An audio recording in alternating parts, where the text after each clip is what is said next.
Il Comune di Venezia ha resi noti i numeri dell'evento pirotecnico del Redentore, il celebre spettacolo veneziano che ha attirato circa 100.000 spettatori quest'anno. In 35 minuti sono stati esplosi 6.400 fuochi d'artificio lungo un fronte di 420 metri, gestiti da oltre 40 tecnici specializzati che hanno utilizzato un sistema di accensione composto da 250 unità.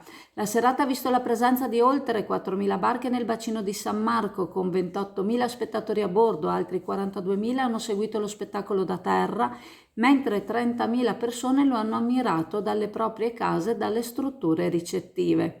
L'organizzazione dell'evento ha coinvolto una vasta rete di sicurezza e assistenza, steward, personale di sicurezza, squadre anti-abbandono bottiglie, tecnici, 70 volontari della protezione civile, guardia costiera volontaria e ausiliaria, con 5 imbarcazioni e 140 agenti della polizia locale, tutti coordinati da un comitato d'ordine e sicurezza della prefettura.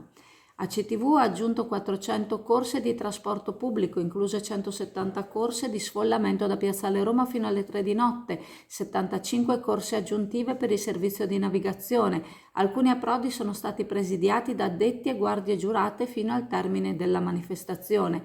Veritas ha fornito servizi di pulizia durante tutta la notte, garantendo un'adeguata gestione dei rifiuti. L'evento del Redentore richiede una complessa macchina organizzativa che si attiva con mesi di anticipo, grazie all'impegno del Comune e delle società partecipate. L'amministrazione comunale ha espresso un sentito ringraziamento a tutti coloro che, spesso volontariamente, hanno contribuito al successo del Redentore anche quest'anno.